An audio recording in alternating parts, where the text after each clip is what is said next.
we're just going to just ask him the basic questions and all this shit. He said that we can ask him anything, whatever. Just let's have a fun ass show. You know what I'm saying? Hey, Before we start, hi guys. before we start, I gotta do this because I couldn't do this on TikTok. Apollo, what's going on, brother? it's gonna travel so much to where whatever I do with wrestling, with cosplay, with whatever, it's just gonna spread. So at this point, Yeah. I got to get ready for it. Well, welcome. Like I said, my first time officially meeting you. You know, Yes. you're part of the cookout. You know, what I mean, I am one. If your black ass will come to the cookout more often, you can I do. Well, I know. Bro, you only there for like 5 seconds. I'm one of the. I'm one of the founders. I'm one of the 3 pilots. But welcome, Pillets. You are Damn. so But I welcome, man. It's an honor to finally meet you. I've seen you a couple of times in there, so like I said, welcome. You know, one question I would like to ask people that come to the cookout. What are you bringing to the cookout, sir? I think we already reestablished that already. I swear. Hopefully, I'm bringing at least interesting topic conversations and interesting questions. We can eat that though. To eat. Yeah, we're bringing the cookout to eat. I'm a bartender. I can't eat a conversation. No, he bring the drinks. I can bring drinks. What kind of drinks though? You know what I mean? He's out. Hey. Yeah. He's talking to this guy here. As a HBCU graduate, I bring jungle juice. So I know that. I know that. All right. Whoa, I know that. Yeah. Listen. Hold on. That jungle juice now, you gotta sip. Hey, don't sip.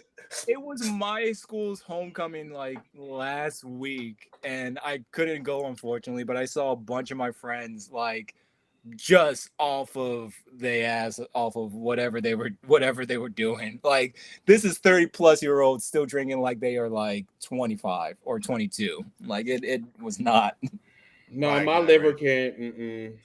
No. We know about your liver, Chris. Your liver cannot handle. No, don't come for me. Listen. Ladies and gentlemen, we have an amazing show tonight. Is a quick one, but it is a very special one. We have a very special guest. Let me put you over here. Yes, it's really quick. He only has 45 minutes with us. If you want to get him into the show as fast as we can, ask him some questions, get to know him a little bit. And then hopefully he would want to come back and hang out with us again. Well, but we have a special guy coming in, a very controversial guy. If you guys, very controversial. We love controversy. This man, we do. We do.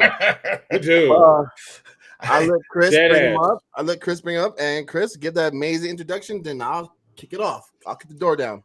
Guys, so everybody, we are going to start in about 2 minutes or so. So if you guys missed it, you can always go to YouTube and you can check the replay. But yeah, we're gonna start in a little bit. So y'all ready to vote? I already did. Did it? I voted October Monday. 14th. I already said I voted October 14th. I'm voting Monday. You vote tomorrow, sir. No, I already sent my mail-in ballot in already. October 14th. I ain't mail. I want to see this face. Let them know I'm here. I want to get it in. Then piss me off, and then I heard people burn down freaking mailboxes. I'm like, ballot boxes. I thought that part. They always, but they did that 4 years ago too. Mm-hmm. They was putting stuff because my post office they had to seal. So now you have to walk into the post office. Well, those who know, this show is sponsored by this weekend the best apple juice in the world. That's disgusting, bro. I haven't had that apple juice in so long, man. It's the best apple juice in the world. That shit look like piss. Hey, Theo, do me a favor. I want you to lean. I guess that's your left. I need you to lean over to your left. I don't need to see that she devil until December. Oh no! Can Fat Tony have his holiday first before I hear? Thanksgiving is a day. Christmas is a season. I need Let's get it popping. Let's get it popping. She's up. I need to hear. I need to hear. Greens, potatoes. All I need to hear that song before I hear her. Oh no! Christmas. Jesus. No, we ain't doing this. He killed me just one with that, bro. Look, I got my I got my Ghirardelli peppermint bark. I got my My greatest enemy. What is good from YouTube? What's up, bro? What's going on, brother? All right, y'all ready? Oh, I told you. Yes. All right. All right, everybody, enjoy episode 273 with Alfred Konuwa from Mariah. Yes! Let's do this. All right. I haven't researched on it. All right.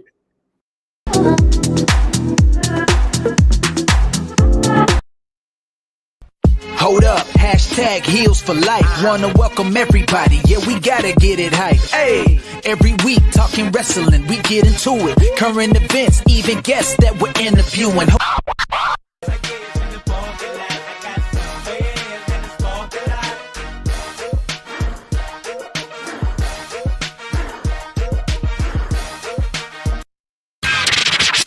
It's cool being faces, better be in the heel. And I don't ever care how they feel. It's cool being faces, better be in the hill. And they don't wanna see me in the field. It's cool being faces, better be in the hill.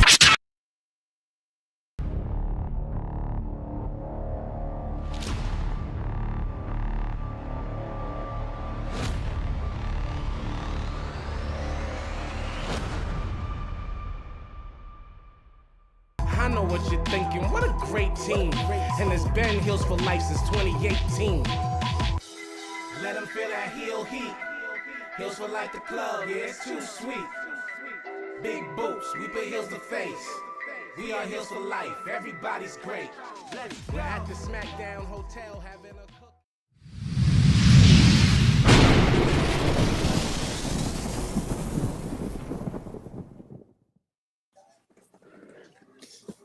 Oh, what's going on, wrestling true believers? It's a great day. I am your boy, Mr. Team Bring It, coming to you guys once again for hashtag Heels for Life 273. Yeah, this is the wrong day. I feel very off right now. I feel very butt naked right now. Yeah, I do. But anyway, everybody.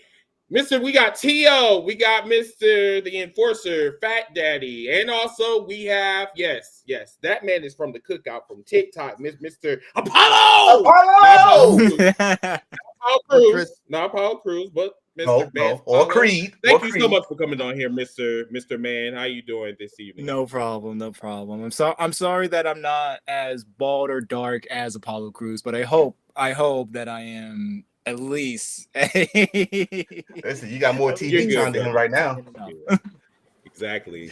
So everybody, so everyone, this is not going to be a long podcast. But Alfred, he wanted to come on. He wanted to come on here, chop it up with us. He doesn't have a lot of time, which is fine. It's about probably about 50-minute podcast. We're just gonna ask him some couple questions. If you guys in the comment section want to ask him some questions, you are more than willing to, or if you're more than welcome to. I'm sorry, can't even get my words right tonight. So kind of a background on Mr. Alfred. Alfred has interviewed wrestlers like first of all, he worked for Forbes. That's number one. So big deal. He has interviewed Bret Hart. He has interviewed who else? T.O. has he interviewed? Bret Hart was the big one. I seen that. Yeah, that was the big one. Forget everybody else. I mean, honestly, we gotta go down his. We gotta go down his resume. I mean, because like this. Let the man speak for himself. Yeah, I'm about to say that's interview getting more virals than anything. So yeah, exactly. I mean, yes. Let the man talk for himself. Yes, and that's fine. Without further ado, we have some questions. We need answers. Yes, we do. We gotta bring him in. All right, bring him in. Alfred, come on in, brother. Yo, can you hear me? I don't see myself. Yeah, we don't see you either. We do not see you like John Cena, brother. Don't do that. Wait, where are you, sir? I'm looking at the screen and it's got like a W on it for W. Yeah. Alfred, of course. Big W. What about you turn off your camera and turn it back on? Oh yeah, I'm trying to. Okay, so it's off now. Here it's on. When it's on, it's this W. Wow. W. Where's Alfred? No, but you just saw him too. How about you back out and come back in? Yeah, okay. Back on, come back in. Yeah. All right. We're gonna do that. Do that, sir. See, look at that. They don't want us to win, y'all. They don't want us to win. Look at that. It was just on here before we pressed. Right? We just seen the man. It's a conspiracy. A conspiracy. See, I'm telling you now. This happens every time around elections. They always want to mess with stuff. Leave stuff alone. You vote. You're stupid. Okay. No. Come on. Did you unplug your camera? No, it was working just fine before. Let me go to the settings and see. Because yes, please. Okay. Yeah, go to the ellipsis. There we go. The ellipsis. There you go. There you go. There's that handsome guy. What's going on, guys? Sorry about that. I did vote early as well. So yeah, thank you for telling me. That's awesome. I see a clean cut on him too. I see a clean I just got a cut today. Got the shape got the goatee going. I had to look my best for you guys. Oh no! Right. I'm going to try to make it for 300 too. I'll try to make it for the 300th show. You know we use this for evidence. So all right. But hey, man, welcome to the show. First of all, introduce yourself. Let everybody know who you are.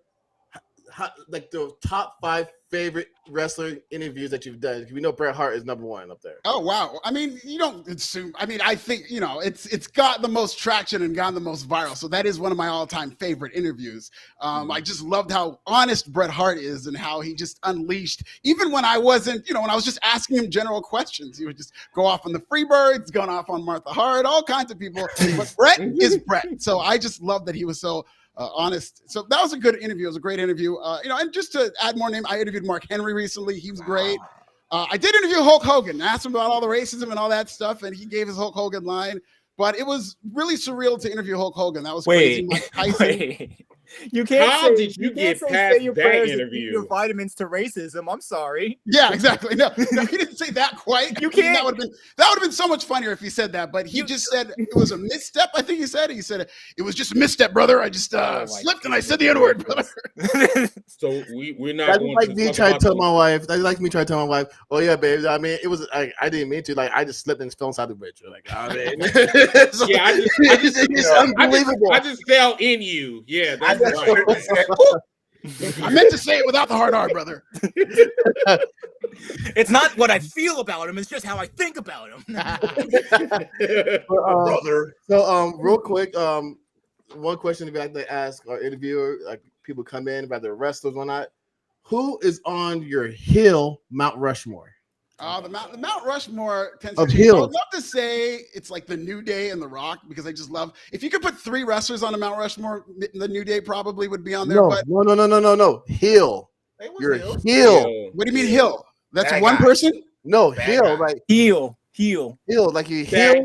Heel Mount Rushmore. Yes. That's a good one. Okay. Get him. Let me think about this. Jesus, that's a good one. I love Shawn Michaels as a heel. Shawn Michaels is my favorite wrestler of all time, and he was a tremendous heel, so he's got to go on there. Ric Flair kind of reinvented being a heel and was like a prelude to the cool heel. I just liked how Ric Flair played it, where he, had the jewelry and the great promo. So, okay, Shawn Michaels, Ric Flair. Oh my God.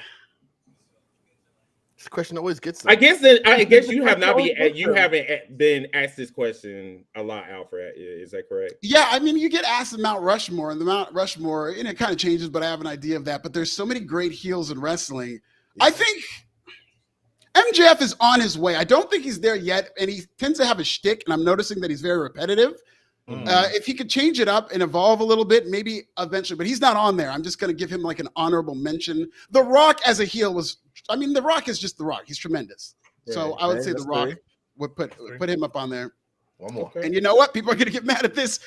Vince McMahon turned out to be the greatest heel of them all for all kinds of reasons. So you got to put real life heel. That character as a heel.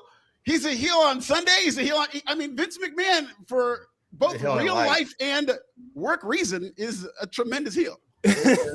Awesome. So, all right, we're gonna jump right in it. You are very outspoken about wrestling and kind of where you stance in wrestling.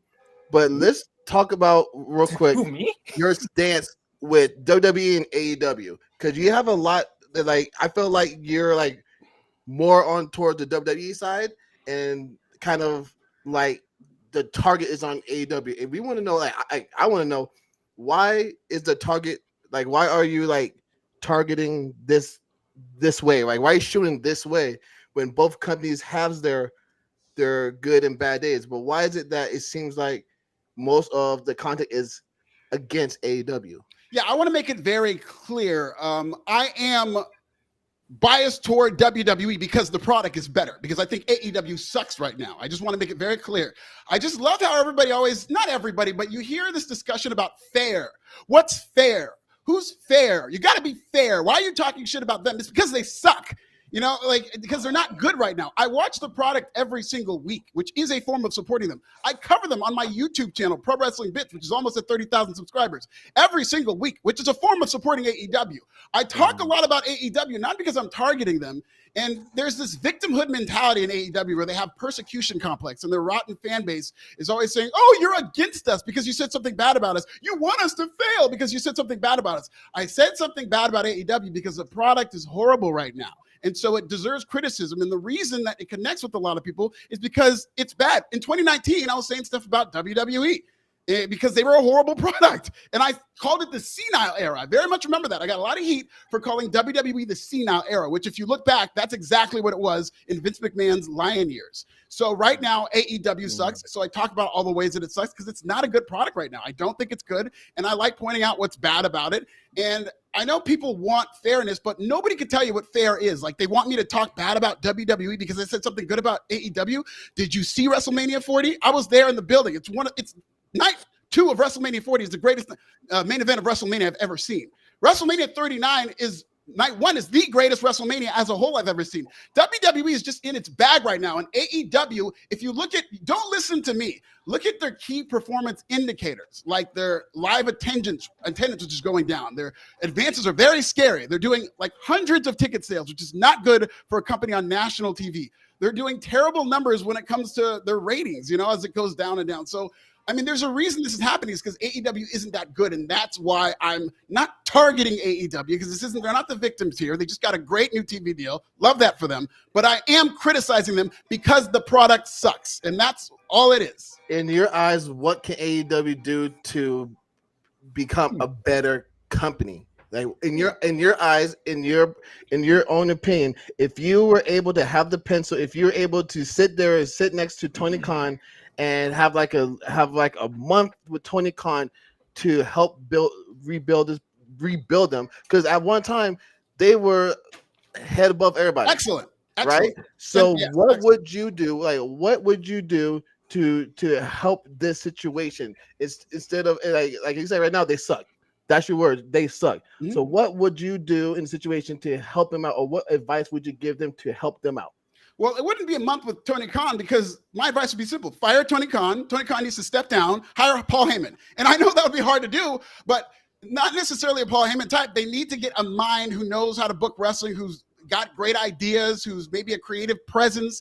They need somebody other than Tony Khan and whatever creative staff he has booking this product. He just needs to step down and manage their social media or something like that. I think he's great on social media for ironic reasons, when he's interacting with people in the comments, even though he's supposed to be this billionaire who's supposed to be above all this. He's interacting with people in the comments, and his talent is following suit. If you see Dax Harwood is going after, people in the comments, and he's in his feelings when he's this star of a wrestler who shouldn't be in the comments. You see Ricochet is going after people. So I would say Tony Khan needs to hire somebody.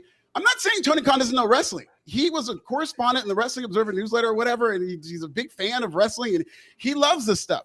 But he needs somebody else, whether it's a creative team, whether it's to defer to somebody. I would tell him, you got to get somebody else in here, okay? Because I don't even think I know what's wrong with AEW. I can maybe fantasy book what's right with AEW, but I'm not going to sit here and pretend that I can solve the problem.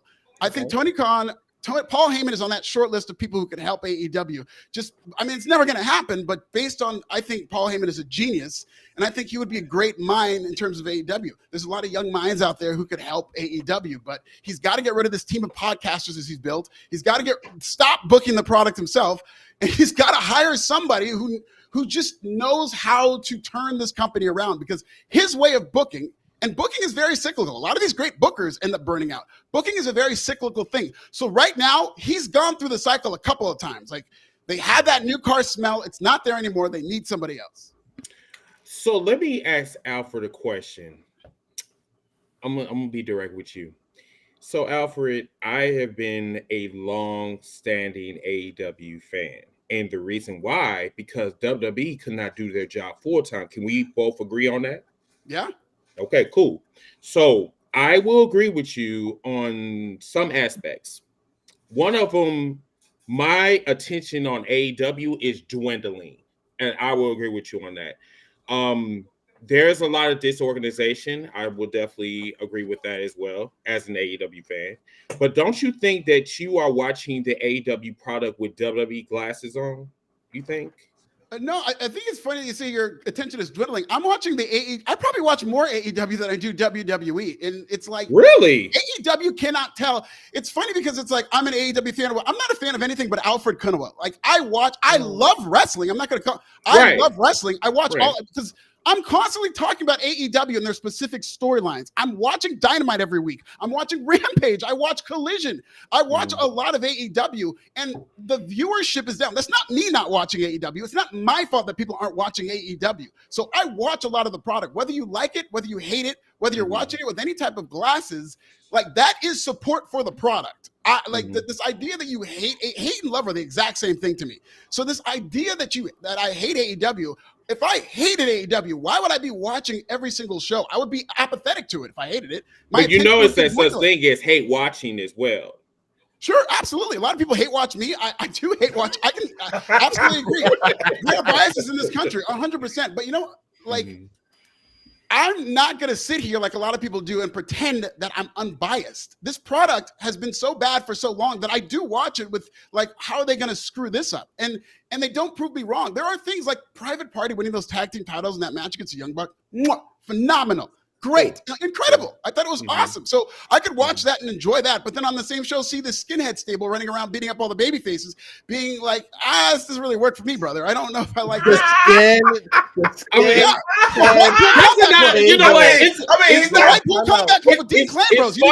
funny that you mentioned that, because you also mentioned white supremacy on AEW. Now, if we're going to say that, then we're going to have to look at the same company, talk about WWE, that took them 50 years to have a black WWE champion.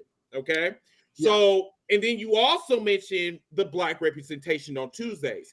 So if that's true, then why we can't have black representation on Mondays, Tuesdays, and Fridays instead of having all the black heads on Tuesday?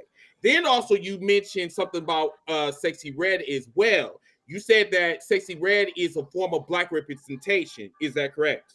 Sexy Red is a black woman. So her being on TV is representing. I really don't. Can I say something real quick about representation? Go ahead, bro. Go ahead. Okay, first of all, that 50 years black people, that's, I've been had that talking that point. Brought that up to Bret Hart, as you saw. Nobody said that more than me. And I have made so many videos talking about this era of WWE and Triple H, because people want to believe that Alfred only talks about AEW. And that gets a lot of views.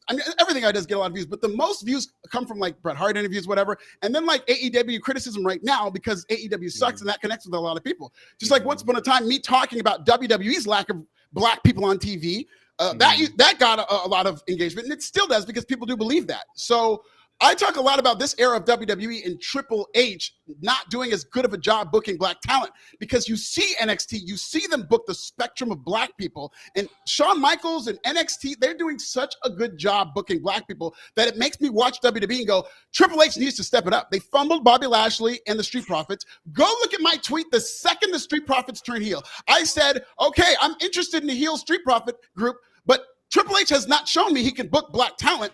So we're going to see how this works. And I was right about that, okay? So this whole thing about black representation, let me get this right. That's a talking buzzword that like white liberals created in order to like have black people on their terms. I don't care about representation. Like, do I want to see every race represented as best as possible? Of course. It's a good thing. It's a nice thing. I don't want black people on TV because it's fair. I want more black people on TV because we're cool.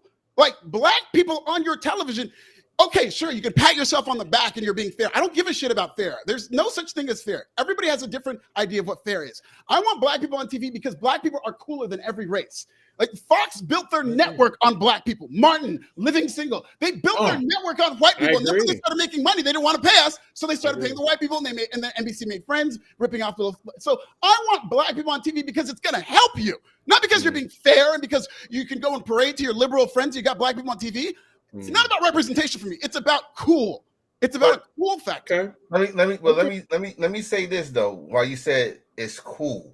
Not just that it would be cool for them to be on TV. How about because they damn deserve it? Absolutely. If the black representation that you got on your roster is putting the butts in the seats and the crowd is repeating everything that they say, just like if I say whose house, a crowd of 13,000 or 14,000 people say Swerve's house. If there was a catchphrase, I don't know.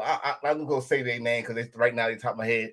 If New Day come out and say New Day rocks and the crowd go behind them, right?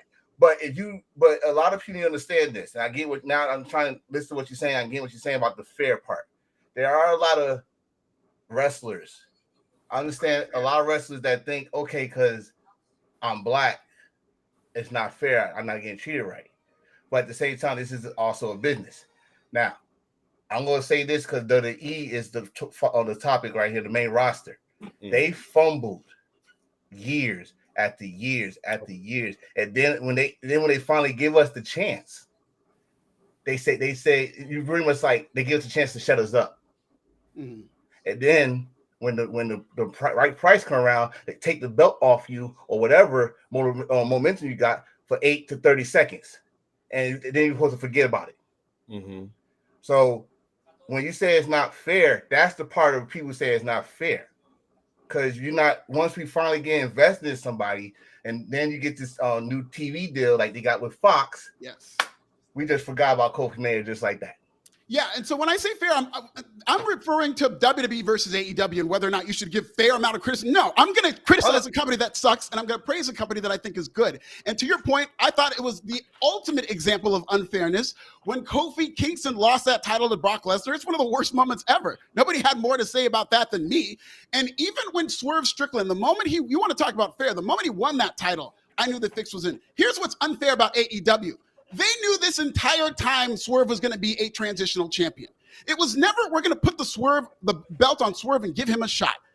Before Swerve was even crowned champion, in one of the only instances of long-term booking from Tony Khan, he wanted Sting to retire. He wanted Sting's retirement tour. Like, Sting wanted to retire, but Tony Khan wanted to give Sting a retirement tour. So we'll say, we'll put the belt on some transitional guy, and then Sting will beat him at All In. And Sting said, no, I'm not going to be with this shitty company for that long. I'll retire in March. So then he said, okay, we're going to put the belt on Bryan Danielson. So he's going to beat Swerve. So it was always Swerve is the champion who's going to be beat. And I saw this from a mile away. So the second Swerve won it, great. You can say you had the first black champion. But this is transitional. They were very obvious in how little that meant to them. They had another world champion in the company in Jon Moxley, who's their biggest star, which big-footed Swerve's title run. They didn't have Swerve on the first show after he won the title. They hit him on Collision. And then they beat him after a few months as champion without ever really planning to give him a real shot. So no, that's not fair. I was very outspoken about how unfair that was. And I do think that, again, the reason I think black people should be champion and black people should be more prominently featured, with the implication that, yes, we're all talented, a lot of black talent is talented enough to be there, is because it will bring in young people. NXT is competitive with AEW now. The white version of NXT got ran off of Wednesday nights. They got their asses kicked by AEW back when AEW was good. Right. Once you sprinkled a little melanin in NXT, and once it became African NXT, they're beating AEW 3 out of 4 times now. African. They're kicking AEW's ass now. They're going to go head-to-head with AEW next week, and they're probably going to win. So African NXT is bringing in the young people, and it's better. But the thing is with that, when they always go head to head, if NXT go do this, I want to do it fair. This is our fair part. Don't bring no nostalgia. Don't bring no stars in. Use the wrestlers you got on that brand that you trained, that you had them ready for these moments. Like the overfed. Now I don't want listen to me, because it's gonna be in 2300. Yeah, I understand.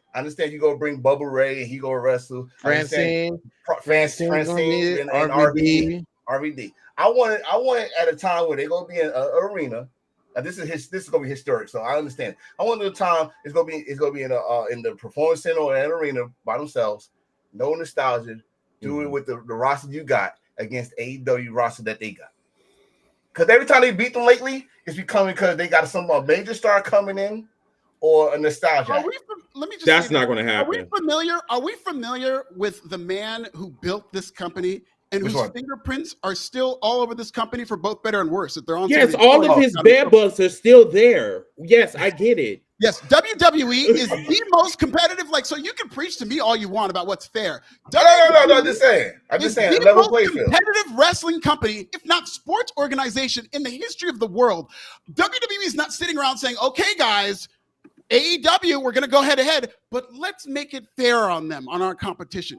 If you're any semblance of competition, they're going to try to squash you like a bug. That's what they did to ITV, which is a very small British wrestling promotion. They brought in NXT UK. They squashed them. Let me tell you a story about Dana White and UFC. Dana White had to preempt one of his just regular UFC Unleashed cards where it was just these secondary third, not John Jones, just the up and coming, the NXT of UFC. Yep. Just these no-name fighters. They had to preempt that to a Monday night. And when Vince McMahon found out about it, do you know what he did? He booked Mike Tyson on the show to guest host Raw. That Mike Tyson booking was in response to UFC airing their developmental fights. So this man is not about to be fair to anybody who's any semblance of a competition to them. So they could do that, but they want to win at all costs, and that's what's going to happen. You got to understand when you say Vince McMahon. Vince McMahon think he ain't competition with everybody. Everybody. This dude was going against Monday Night Football, and he reenacted a skit from Monday Night Football. The shower. In the shower. He's in competition with everybody. But if we just talk about wrestling here, if we talk about AEW versus WWE, and all of us at that age where we remember the Monday Night Wars, this is the closest we ever have got to a Monday Night War in many years, right? I want to see how they do with a level playing field. That's all I'm asking. I want to see how good this NXT for the past, since Shawn Michaels took over, has been good. Has been great. We was there for their one night stand. It was awesome. But I just want to see what this roster do, because this is a good roster that they got right now.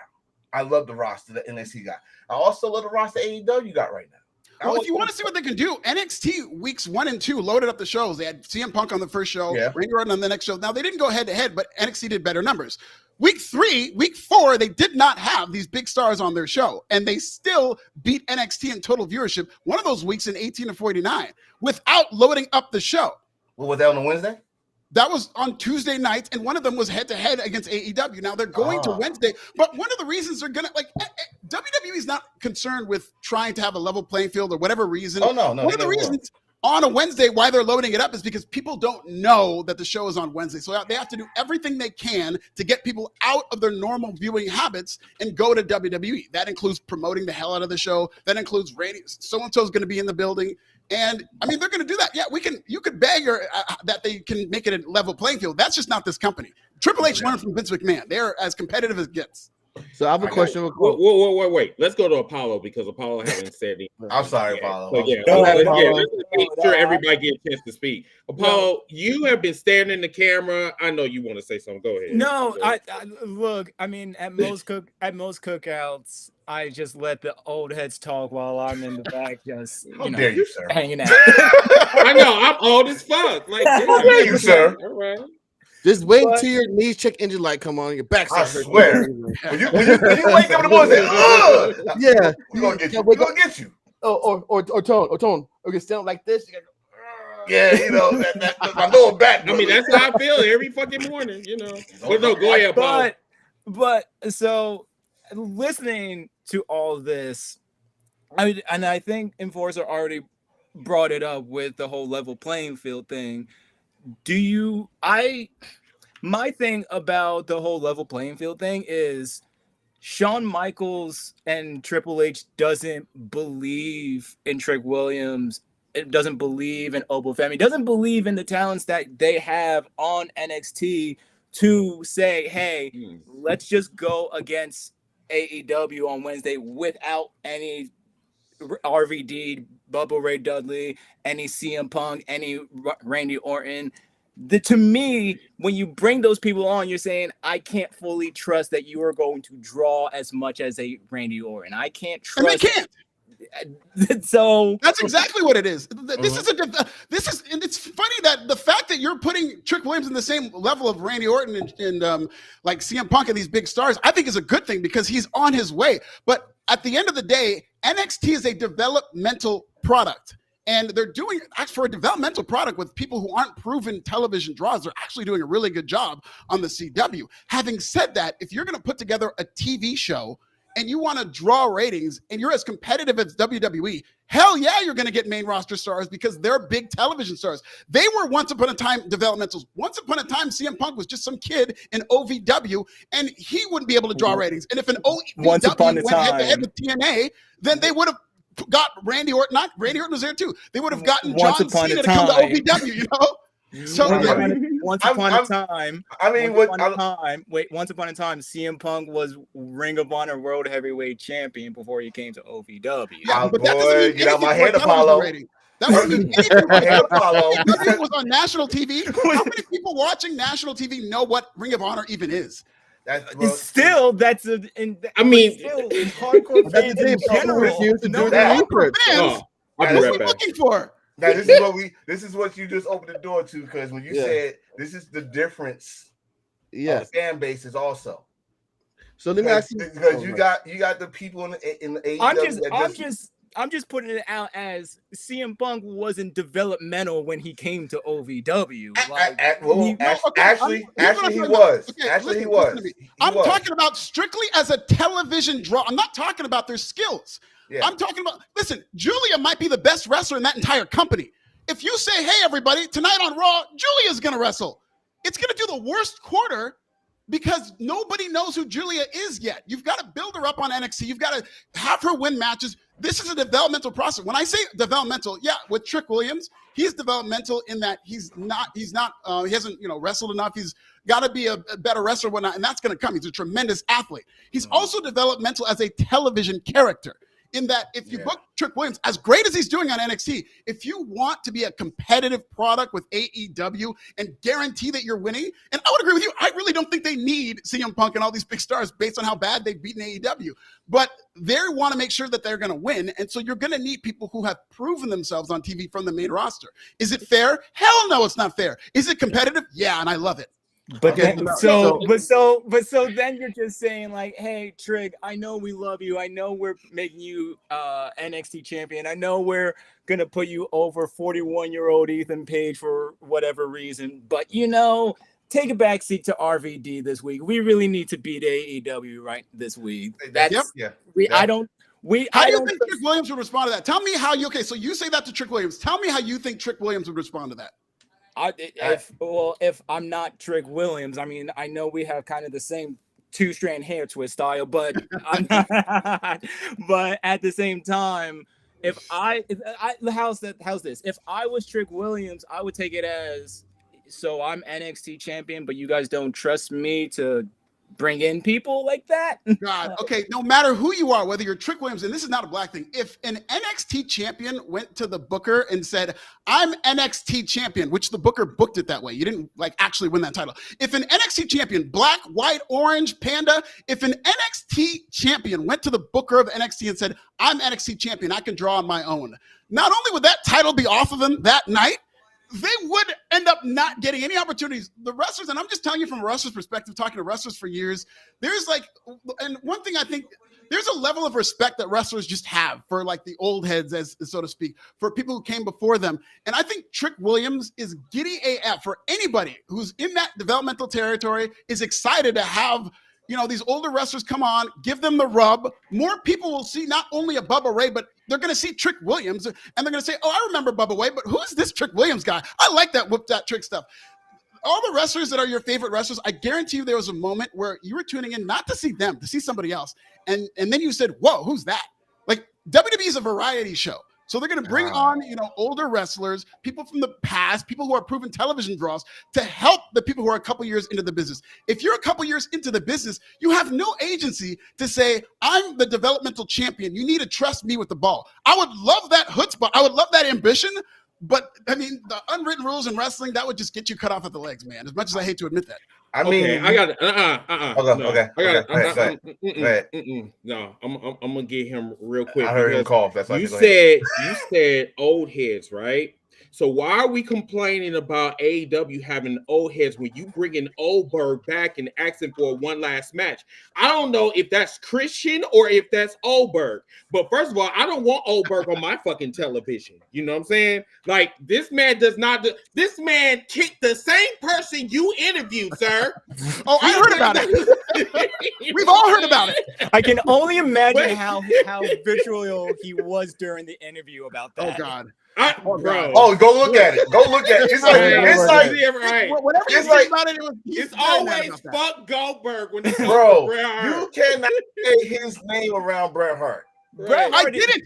You know what's funny is I think I asked about Owen Hart in the Hall of Fame, and he ended up getting to how Seth Rollins is dangerous. And then he said, you know, my career is ended by a gentleman named Bill Goldberg. Like, I could have been like, hey, Bret Hart, what's your favorite color? And he'd be like, well, my favorite color isn't black because Goldberg wears black trunks and he ended my career. He's always going to get to Goldberg. So I have a quick question. With your platform and the state of the mentality of wrestling fans, rather WWE fans, AEW fans, TNA, New Japan, MLW, or whatever, the tribalism that's going on, there's tribalism, there's toxicity that's going on. And with your platform, do you feel that your views kind of put fuel on that tribalism flame? Yes, I absolutely do, because everything does, and this is a sign of the times. I love tribalism. One of the reasons I love the fact that pro wrestling has two companies now is because now it's almost like watching football. I love the Packers. I hate the Bears. I talk all kinds of shit about the Bears. Does that mean I want the Bears to go out of business? Does that mean I want NFL to go out? Does that mean NFL? You got a fellow Packer hand. Go, Pack, go. Okay? So. Dude, like Jordan Love can stay healthy, yeah, but you know what? Dude. Now you got new best friend, Alfred. You. Yeah. Now you got new best friend, so you better come back for 300. Now you got to come back for 300. I am shocked. I mean, because I'm thinking I was going to clash with Alfred. I mean, he has said some things I disagree with, but I did not know you were a Packer fan. I am. We can get to that. Let me tell you something about tribalism. Go ahead, bro. Sign of the times. It's like, remember the Attitude Era? The Attitude Era is not a description of WWE. It's a description of the time we were in. That's when Eminem was famous. Limp Bizkit. That's when we had movies. The video games were edgy. You know, everything was edgy. That's when, you know, gangster rap kind of went away, but then the edgy rapper, we were in this era of like where rock tried to appropriate rap, and they had a lot of edgy characters on television. Jerry Springer, Howard Stern. The Attitude Era, as they articulated in the Vince McMahon documentary, was a sign of the times. Everything had attitude, and WWE was a reflection of that. Right now, we are in the tribalism era. I don't care who you are. I don't care what you represent. I see people get canceled for being too nice. You know what I mean? Like it doesn't matter what you are. Everything is tribal. So if there's two things, somebody's going to like one thing, somebody's going to like the other thing. And if somebody likes the other thing, the person who likes this thing is going to be like, well, that's because you're racist. Well, that's because this, and everybody's going to get tribal. So no matter what I do, no matter what I say, if I have a strong opinion about something, it's going to get tribal. And I'm perfectly fine with that. I actually love it. We are in a tribal era. Okay. You are a WWE fan. Okay, cool. No, I'm a wrestling fan. You're a WWE fan. You're a WWE fan, and you know you are. Okay, I'm a fan of everything. I'm a fan of Alfred Konuwa, but I love WWE. Okay. You have stated that. I have, and I love AEW. I love and hate both companies. Like I'm right now. Let's just for the sake of discussion. Yes, I'm a WWE fan. Let's continue. Okay. All right. Cool. So, do you believe in spreading misinformation? Not at all. I mean, I do not. It depends on what you consider misinformation because everybody's got their own sets of facts. I get it. But the thing is, not you, but I'm just saying that a lot of people don't like to do their research. And that's what pisses me off. You cannot be on a podcast and you don't do your research. Because I like to gather scouts for free. I don't give a fuck. I can care less. But you can't sit up here and then try to, quote me something when I'm like, bro, that's not fucking true. And there's a lot of them that do that in the wrestling industry. Yes. We got too many of these fucking fans that's going around here acting like they're April O'Neil's, and they have never, ever picked up a fucking book, have never Googled, but then yet want to tell me, well, I love the fucking bloodline. I mean, I don't give a fuck about the goddamn bloodline. I'm talking about the shit that pertains to us. I can go back and I can talk about the shit in the 80s, and you're like, well, I love all the wrestling, but the only thing you can fucking talk about is the bloodline. That's the only thing you can talk about. Going back to your point earlier. Now, listen, WWE is watchable. I'm going to be watching Crown Jewel tomorrow. Now, my nigga down below, he's not going to watch it because he thinks that it's a blood-filled type of show. No, you're not going to watch it. I like to watch it because of content purposes. But my thing is, I think I don't need to be on this tribalism shit. I love all wrestling. I don't need to be on this tribalism. I think too many people are too goddamn moist for their own conscience. But I digress on that one. My thing is, it's like, instead of being on the tribalism ban, how about we make some fucking money, since that's a talking point when it comes to professional wrestling? Why AEW and WWE cannot work together? I'm going to tell you why. Because Mr. Papa Triple H, a.k.a. Jesus, do not want to work with AEW because he got his ass kicked too many fucking times, and now he's fucking he want to go back to Stephanie and talk about, oh baby, they got my ass kicked. Now, as far as like NXT goes, I like the black representation. Once again, I think black representation should be on Mondays, Tuesdays, and Fridays. It should not be on Tuesdays. Now, if we're gonna sit here, we're gonna talk about the greatness. How about that greatness transitions over to the main roster? Because I'm trying to figure out what the fuck is going on with Carmelo Hayes. If we're going to actually have that conversation. I can tell you what's going on with Carmelo Hayes. He's getting beat up by Charlotte Flair's husband.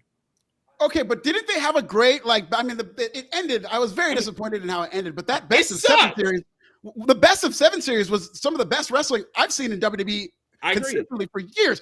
They reminded me of the Booker T and Chris Benoit best of 7 series. Oh, no, you can't say that.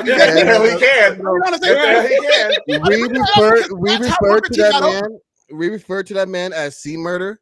I'm sorry. No, you good. You good. I'm just playing.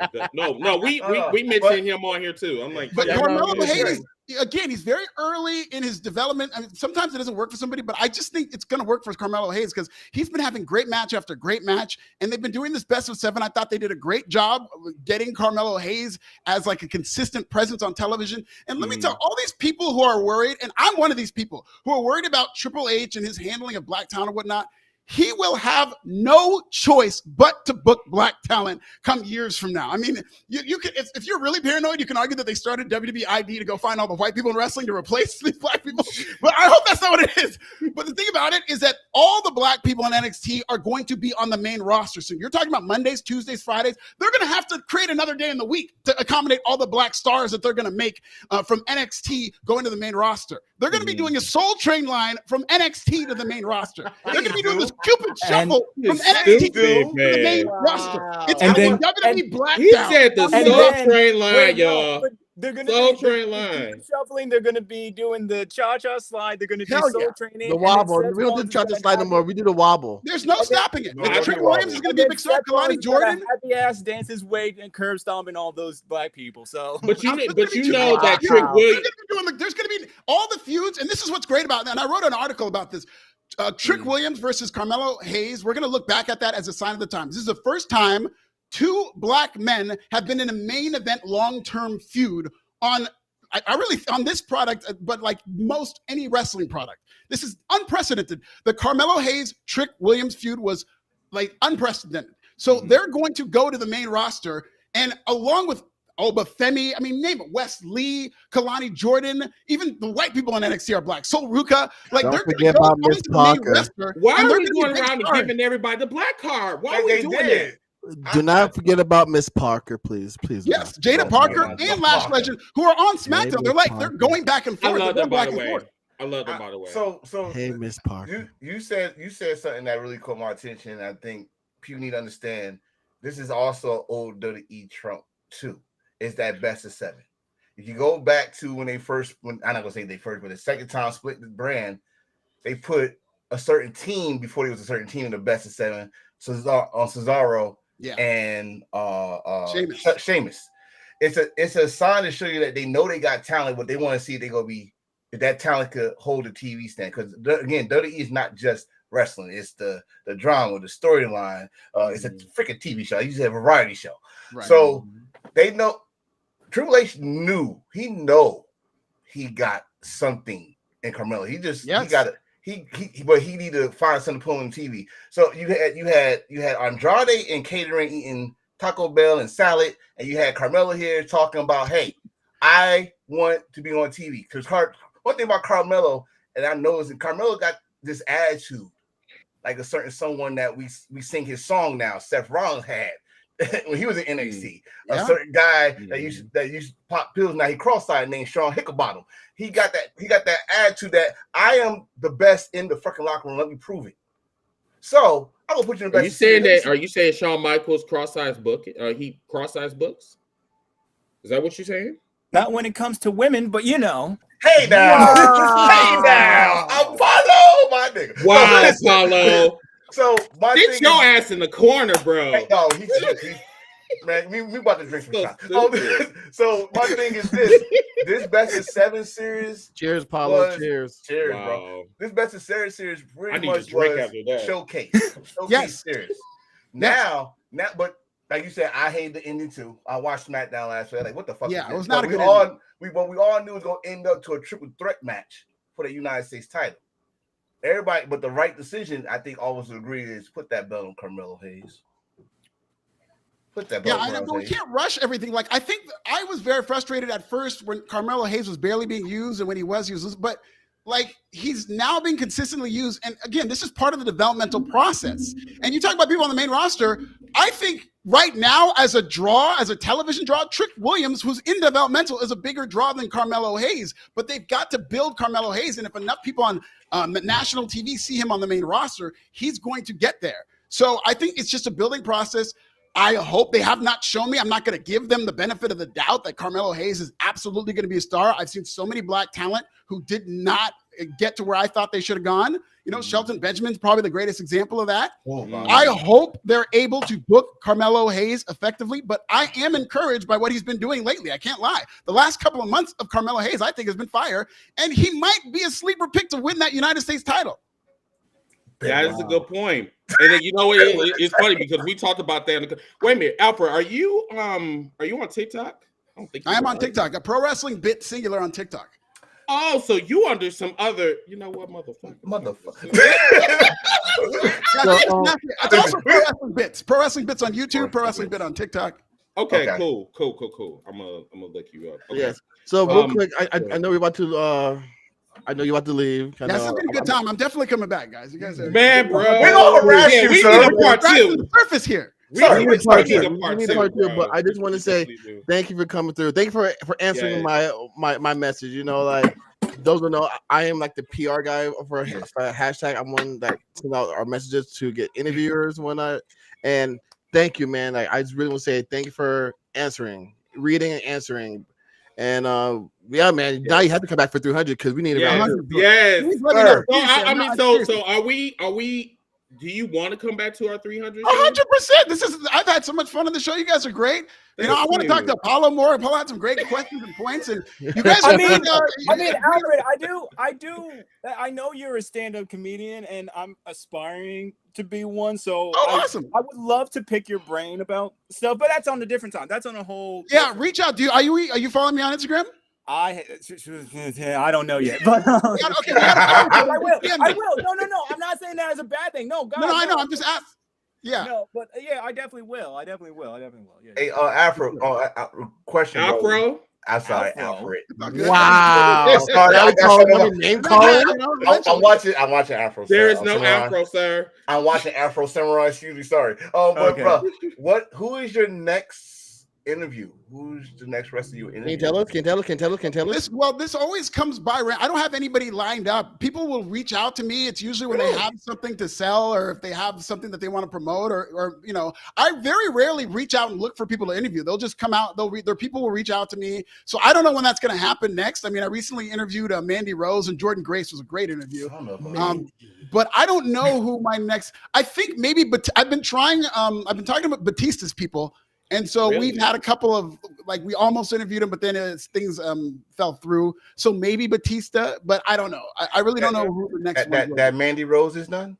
Yeah, that Mandy Rose. I would love to ask, who have you not interviewed yet that you would love to interview? That's a great question. There's two people on my bucket list because it's getting smaller. Because I've, Austin was always one, obviously, and I interviewed Austin. The Rock and Ric Flair are the two that I really like. Every time I hear Ric Flair's not doing well, whatever, I really start to kind of get nervous because I don't want him to pass on without me ever having talked to him. I want to talk to The Rock and Ric Flair are the two that are left on my bucket list. I haven't talked to the New Day before. I think that would be a lot of fun. The New Day would be another one. This would be a good year to do that. This would be it's his 10th anniversary, so this would be definitely a good year to do that. Hell yeah. Oh yeah. That's a little easier. Getting the New Day is a little easier because I know Austin Creed does a lot of cosplay stuff. He's a giant nerd. I actually met him at Dragon Con last year. So awesome. He's an awesome dude. I did talk to Xavier Woods, but I haven't talked to New Day as a collective. So I have spoken with Xavier Woods. I forgot that's his wrestling name. Austin, and he had a great answer because he was going for his PhD. And I asked him, and this went viral. I asked him, I said, would you rather be WWE champion or get your PhD? And he said, I'd rather get my PhD. It would mean more to people, it would be a better representation of myself. It would be more inspirational to people who look up to me. And it was one of the great, because I was certain he was going to say, I'd want to represent the company or whatever. But he said he'd rather get his PhD. And I thought it was a great answer. That's awesome. Nice. If you do get Ric Flair, just ask him one question for me. Ask him, did he really fall asleep in that match? Wow. He'll never admit to it, but he definitely did. But yeah, you never know. He's while bleeding. He died in that match, bro. He was snoring. I mean, bro, in the corner. You're right. You're bleeding internally and externally, bro. And you're bro, what are we doing? I was so scared. I bought that pay-per-view and I watched it. I've never been so scared for somebody watching the wrestle than that. Man, poor Rick. And shout out to Ric Flair and his family while they're going through the past. Yeah, really. It's a stepson. It's really sad story. Yeah, so shout out to them. Condolences to them. And I also want to give I want everybody to put Tamina's knees on their prayer list because it's still a little shaky and she needs some prayer for her knees. Jesus. What? Clip that because you guys said at the same time. Clip it, clock it. Yeah. Anyway, so Alfred, I'm gonna tell you like this. Before this interview, I came in. I ain't gonna lie, Dub. I came in here. I'm like, bro, I'm gonna rip his ass apart because I don't like none of the shit he is saying. I have learned a lot from you from this interview, and it was a pleasure having you on here and learning from you. Part 2, we're going to get into your origins. We need to learn who the fuck Alfred is. We seen the version tonight, But we got to get to the other one, though. Definitely, 100%. And that's the good thing about meeting people in real life. That's why I don't really take Twitter seriously. I love Twitter as a marketing tool, but like people get too down on themselves. And it really is sad when they see somebody say something bad. It's like if 90% of the time when you meet people in real life, they're much better than they are on Twitter or when they're anonymous. So like, I'm glad we did get a chance to sit down and talk, you know. This guy, right? Well, what happened? Why this guy? Because all right. So I guess I'll let him explain. I'll let him explain it. Yeah, I'll let him explain because I met him from TikTok. Yeah. So there you go. So real quick, I met Chris from Twitter. We met in the space by this racist guy named Watson. He's from the UK. Racist guy. No, swear to God, I can't bullshit. It's not. And then that's how we started. That's when we made a cookout and whatnot. And then we became best friends. He's a godfather of my son. I slept and I went to Wisconsin for a tournament, and I slept on this man's couch for a week. Right there. Yep. And literally, but this guy, I mean, he's a hill. He's a hill. He's a hill before he brushes his teeth.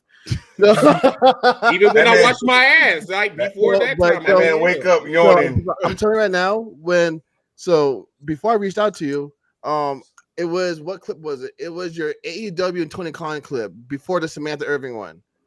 Okay, that one I've seen that too. Yeah, so I sent to the group, and I was like, "Yo, he did it again!" And they're like, "What?" And they're like, "Watch this clip." And they watched it. I was like, and I said it verbatim. I said, "What are the odds that I get him for the show?"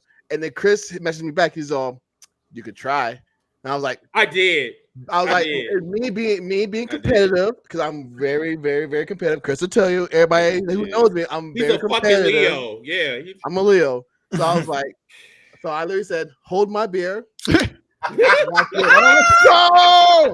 Wow. And I messaged you. So you starting on niggas now. Okay, gotcha. And then when you hit me back, no light, as soon as you hit me back, I screenshot it and I put it in the group and I said hook, line, sinker. Bro, he did. Yes, everything he's saying is facts. I'm glad you reached out, man. This is like, I'm very active. Like when it comes to DMs, I do try to answer all the DMs I get or whatnot. Sometimes I'll go into like a separate folder, and so I won't see them for a while. But I'm really glad you reached out because this is a great platform, you guys. I'm gonna do everything. I'm gonna follow you. I'm gonna retweet, and I'll mention you on my videos. I'm about to. Put it on there. Let's go. Yeah, man. And I'll also try to like clip this on. You're right. You're right, John. Great. Thank you. I appreciate you. So 300 episodes. So you're gonna be on the 300 episodes. Should we just book you or just keep? Yeah, reach out to me again as soon as tomorrow. Let's just get a date on the books. Whenever I don't know what your guys' recording schedule is, but whenever 300 happens, I'll be here. Sunday, 8:00 Central, 9:00 Eastern on Sundays, and then you can also follow us on TikTok because we do cookouts. Literally, we do cookouts on TikTok, so you can just follow us. It's H4 Life. Wrestling. We'll follow you. We'll follow you. I make sure I get all your I'll message you. Make sure I get all your socials. Yeah, and then I put it in our group chat. Make sure everybody in our panel, everybody in our podcast group follows you. And then when you see the follows, you see #HealsForLife. Just follow that. Make sure you follow everything, and then we'll try to get you on the cookout with everybody because there's some amazing minds over there on our TikTok. On our TikTok, this universe. Man down here we met from the cookout right there, right now. Young man, this youngster, one with the dreads. This young whippersnapper still got Similac on his breath. I just got Similac on his breath is crazy. I just got him done today. Yeah. I know you up there looking fabulous. Just got some Similac on his breath. The boy looking marvelous. He looks marvelous. Well, Alfred, thank you so much for joining us, guys. Bro. This has been great. I had a great time. We're doing it again. Too, man. 300. All right, guys. 300. Thank you, brother. Thank you, Alfred. Thank you, man. Thank you. All right, y'all. That was crazy. That was fun. Fucking awesome, yo. That was crazy. Like, when I'm thinking, listen. So this true story. So because I wanted to be as transparent as possible. Like I didn't want to hide my face. Like, bro, I can't stand this nigga. And listening to him and interviewing him, I have a different. Bro, I learned that me and him are Packer fans. And on top, I'm like, bro, what are we doing?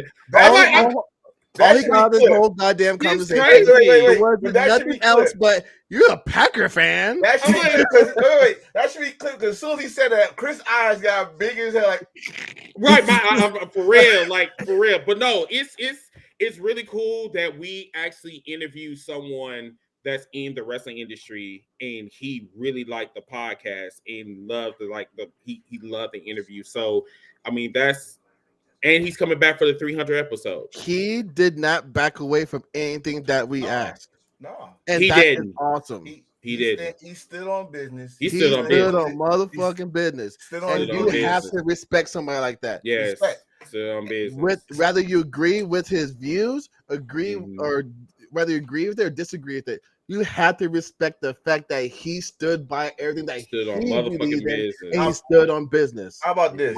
How about this? He ain't no keyboard warrior. No, he's not. Because that energy came from Twitter and on this podcast. And I loved it. I loved it because I'm just saying, I'm thinking like, you know what? He gonna be one of them tribal motherfuckers that, he ain't gonna make it on this podcast. And that man proved me fucking wrong. He did not back down. He stood on everything. Wow. I was like listening to him, and then like you could tell like when he got extremely passionate. Yes. When and I sat back and I muted my mic and I sat back and it was when he was talking about the fair, about being fair. Yeah. Mm-hmm. Yeah. That right there, and when you heard it in his voice, I was like, oh shit. Okay. Wow. Hey, what's that? Roundhouse? Yeah, you just missed the interview. We just interviewed Alfred Konuwa from Forbes. Yeah. It was a damn good interview. Once again, everybody, if you did miss this interview, the interview was dope. We learned a lot from Alfred. Please follow us. Go back into the recap show. We will be having him for the 300 episode. We just confirmed it. So I will have T.O. do all the PR work and all the good shit. But yeah, it was a damn good interview. Shoot. Hey man, shout out to my inmate right there. Man, we putting messages out there, getting some great interviews. Right, shout out to my brother. Honestly, right there. Those who don't know, I probably send out over 100 messages to wrestlers, to wrestling fans. I have since like this is like the mark in me. I was talking to Freddie Prinze Jr.'s people because like I love Freddie Prinze Jr.'s movies. When I know that's a white boy in me. No Diddy. That's the white boy in you. No Diddy. Okay. No Diddy. So what are we looking at now? Are we looking at the Chinese man or the black man? Like, what are we looking at? He ain't drunk enough to be the Chinese man. But seriously, but like I send out over 100 messages a week, and I tell the guys like, hey, like I mean, it got to the point where they stopped asking me because it's either like I'm going to book something or I'm gonna find something in the wrestling streets and I'm throwing it in our group chat, and they'll wake up, they'll go sleep and they'll wake up to like 15 different messages from me in our group chat. 5 o'clock in the goddamn morning in the East Coast. Yeah, I swear to God. No, I'm hey, but that's just like my role. My role, like you guys will not see me every single week, but my team knows that hey, Teal's not gonna be there. Teal's probably doing some Teal shit, but I'm constantly in the streets. I'm constantly in the wrestling streets. I'm constantly trying to do this. And like I said, when I brought up the situation about bringing him on, I know Chris was jokingly saying it like, Teal, go ahead and try. He's not gonna come, but go ahead and try. Yeah. Like seriously, like I mean, down them. For real. But Chris did it in the text, and I know Chris's voice. I know Chris. Chris is like my best friend. Like literally, he's my best friend. So I read it in the way Chris said. It sounded like this. What up, team? Because he's tired. It's funny because I really did do that. I was just like, okay, we're gonna have this bitch ass nigga on here. I'm like, no. I'm like, yeah. I'm like, it like the attitude because like I literally do not have the attitude about him right now because like that is a chilled ass dude. Yes. Like. He stood on business. He loved WWE. I had to correct him. I said, bro, you a WWE fan. Just you said it. And he's like, no wrestling said, no, be real. Yeah, I'm like, bro, just be real. Like, I mean, the one thing I'm gonna respect is if you stand on business and just tell us you like WWE, cool. All right. I can only respect you on that. You know what I'm saying? Now, some of his views, once again, very controversial. He has some really good points. I couldn't disagree because the one part where he said that AEW is like erratic. It's like some moments is cool, and then there's some other moments it's like, what the fuck are you doing? You know what I'm saying? Questions. So real quick, I'm sorry to cut you off. Mm-hmm. I do want to give a big shout out to the man behind the keyboard, the man behind the camera, the man behind. Excuse me, that was a beer burp. The man behind the podcast. He doesn't get the recognition he should deserve a lot. Mm-hmm. Ziggy revamped my initial message that's sent out to everybody. Mm-hmm. And it was Ziggy's revamp of what I normally send out was how we got Alfred's attention, how Alfred responded back. So Ziggy, thank you, brother. Thank you. I appreciate you. Congratulations. Yes. My boy Ziggy just got his degree. He's going for his master's. Then he'll get his master's. That boy's smart. That boy's smart. That boy's smart. That boy's smart. That boy good. That boy good. I mean, T.O., you giving out there, man. I'm gonna give you your flowers, man, because most of the people we talk to, Big Daddy, Wolf. Yes. Shout out to goddamn, I want to say her real name. Victor, Lala, Vic. Lala, yes. And Victor, shout out the wrestling club, Victor. Yes, Vic. Yes. Like we taught these people. Now they part of the family. They all, we couldn't contact when we still see them wrestling shows because this man got the interview. We get to know them people. Mm-hmm. So, shout out to my brother up there, Chris Apollo. Y'all on the cookout. Y'all talked to Javelle. Y'all talked to another guy named Zilla. Yes. So we're trying to build a brand here, and even though sometimes we hit a roadblock, we go right through the motherfucker. So, I mean, that's life for you. It's like that's because one thing for sure, and we're not gonna stop the motivation. Our goal is to get going. So appreciate y'all. This interview was fun. Yes, but before we go off, I'm gonna let people understand how serious we are about this podcast. How serious I am about this podcast is the fact that it was like 9:05 Chris time, 8:05 my time, and then Chris was like, "Yo, if he doesn't come, we're gonna go to TikTok." I said, "No, we'll do the show. We'll talk about whatever. Yeah. And I said this. I said, if he does not show, that falls on him. We'll post that. Hey, you know what? He made a commitment. He didn't follow through. It's a pressure on him. We're gonna still do our show. We just do like an hour, talk about the week, whatever. Then we go on TikTok. If he does not show up, we'll put the pressure on him. And guess what? You said his name, and he motherfucking appears. Right. I'm telling you, we are about business. We are about